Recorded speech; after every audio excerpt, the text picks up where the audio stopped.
It started on an ordinary Tuesday afternoon, but nothing about that day would remain ordinary once Karen entered the picture. I was in my home office, sipping my coffee and going through some paperwork, when I heard a firm, insistent knock at the door. At first, I assumed it was a delivery or a neighbor stopping by, but the moment I peeked through the peephole, my stomach dropped. Standing there was a woman with a kind of glare that could stop a horse in its tracks. It was Karen, the neighborhood enforcer, who had a reputation for escalating every minor complaint into full-blown chaos. Before I could even ask what she wanted, she launched into a rehearsed tirade. "You've been reported, and I'm making sure this is taken care of properly," she said, her voice dripping with self-importance. My curiosity turned into unease as she began waving papers at me, documents she claimed were official eviction notices. But something felt off. The seals looked fake. The text didn't match the standard government formatting, and yet, she spoke with such authority that it could fool anyone who didn't know better. Then it happened. Karen dropped the bomb.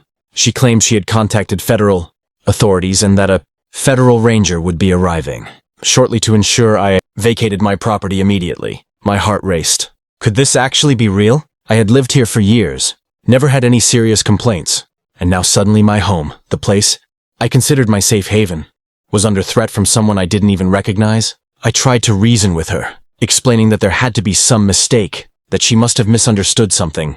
But she wasn't listening. Every word I spoke was met with a sharp interruption, her confidence growing as if the more she spoke, the more power she assumed. I felt trapped in my own home, my voice drowned out by her overbearing presence.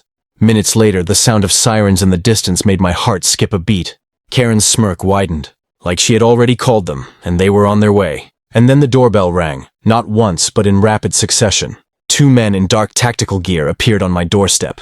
They introduced themselves as Federal Rangers, or at least, that's what Karen claimed they were. My stomach sank as I realized I had no way of verifying anything on the spot. Little did Karen know, this was a moment that would completely backfire. What she didn't expect was that the real Rangers were already in the area investigating a separate complaint, and they had a very different reaction when they arrived. But that moment of tension, standing face to face with what I thought could be legitimate federal officers, was enough to make my pulse pound and my mind race. At that moment, I knew this was going to be a story for the books, a clash between a self-proclaimed enforcer and reality itself.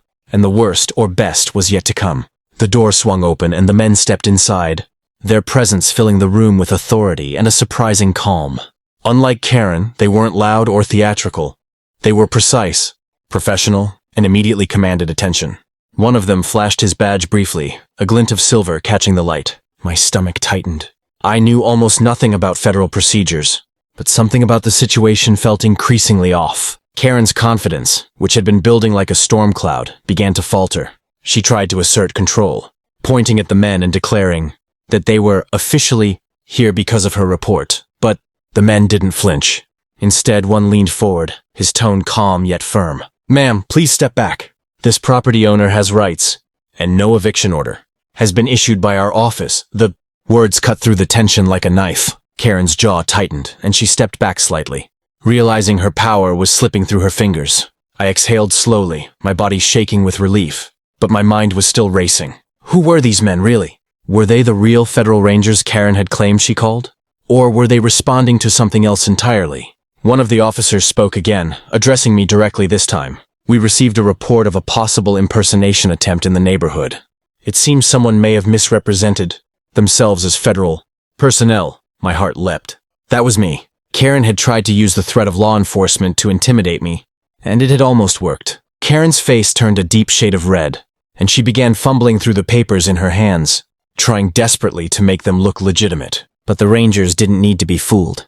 Within moments, they had confirmed my suspicions. The documents Karen had shown were fake. Not only that, but she had no authority whatsoever to demand eviction or make official reports on my behalf. Her elaborate performance had crumbled under real scrutiny, leaving her exposed. The scene felt surreal. One moment, I was facing a potential federal intervention that could have upended my life. And the next, I was watching a self-proclaimed enforcer, Karen, flounder as her ruse unraveled. I felt a mix of relief, disbelief, and a strange kind of satisfaction. Justice, at least temporarily, had arrived in the form of truth and proper procedure.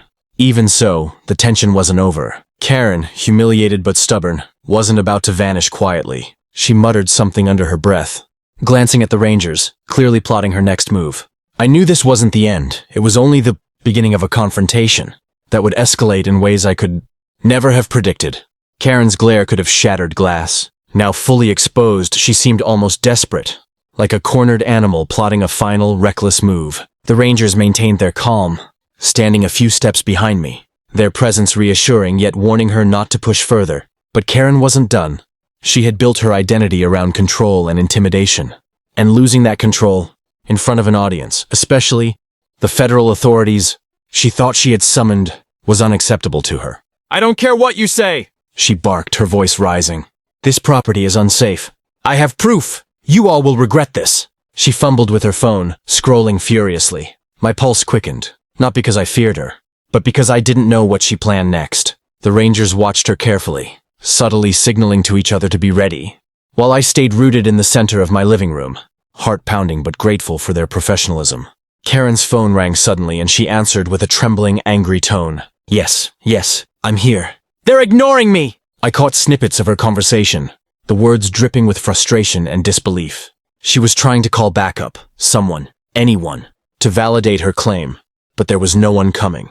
Her desperation was becoming almost comical. Yet beneath the humor, I felt a twinge of caution. Even small manipulations could escalate quickly if she felt truly cornered. One of the Rangers stepped forward, calmly addressing Karen. "Ma'am, impersonating a federal officer is a serious offense. Any further attempts to intimidate or fabricate reports can result in legal action." His tone was firm but not threatening, leaving no room for negotiation. Karen froze. Her eyes darted between us, searching for a loophole, but there was none. She muttered something incoherent, then abruptly turned and stormed toward the door, slamming it behind her in fury. The tension in the room lifted immediately. I sank into my chair, exhaling deeply, realizing how close I had come to being bullied or intimidated into submission. The Rangers reassured me, explaining that they would remain in the neighborhood for a short time to ensure Karen didn't attempt another stunt. They even suggested I document everything going forward, photos, videos, and records of any future encounters, to protect myself legally. As they prepared to leave, I glanced out the window and saw Karen pacing back and forth on her porch, still fuming, still plotting. But the real truth had come out, and I knew her influence over the situation was over. Her dramatic attempts at power had failed, and I finally felt a sense of control return to my life. Yet deep down, I knew this wasn't truly over. Karen's persistence, combined with her stubbornness, the next few days were tense. Karen hadn't disappeared. She lingered in the neighborhood, muttering to herself, glaring from her porch, and occasionally circling the block as if she were hunting for another chance to assert control. I kept my distance, documenting everything and preparing mentally for any potential escalation. But there was a sense of calm now that I had the real federal Rangers aware of her antics. The balance of power had shifted, and it was only a matter of time before it became official. Then, one morning, I heard the sound of authoritative footsteps outside. I looked through the window to see the familiar Rangers returning. But this time, they weren't alone.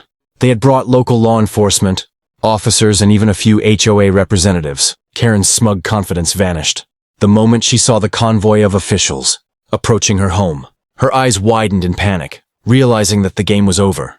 The Rangers approached me first, nodding reassuringly. "We've coordinated with local authorities," one explained. "This situation is being addressed. Any further impersonation or intimidation will have legal consequences." I nodded, my relief bordering on disbelief. Finally, someone was holding Karen accountable in a way she couldn't manipulate. Karen tried her usual theatrics, pointing fingers, waving documents, and shouting. But this time, the audience wasn't fooled. Each word she spat out was met with polite, but firm corrections from the Rangers and officers. They went through her claims systematically, exposing the falsities she had attempted to use to intimidate me. As the evidence mounted against her, her face drained of color and her voice faltered. The humiliation was tangible, and I couldn't help but feel a small surge of vindication. After what felt like hours, but was likely only minutes, the authorities concluded their investigation on the spot. Karen had no grounds for her accusations, no legal authority to demand eviction, and most importantly, had misrepresented herself in a way that could carry serious consequences. She was ordered to leave immediately, and warned against any future attempts to harass or intimidate me. I watched silently as she stormed away, her fury evident, but powerless. Finally, I could breathe.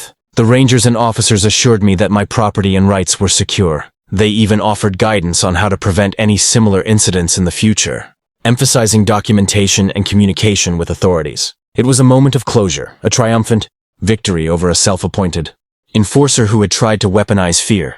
As I closed the door behind the departing officials, I felt a mix of relief, pride, and disbelief. Karen's attempts to control and intimidate had failed utterly, and justice, in its quiet but firm way, had prevailed.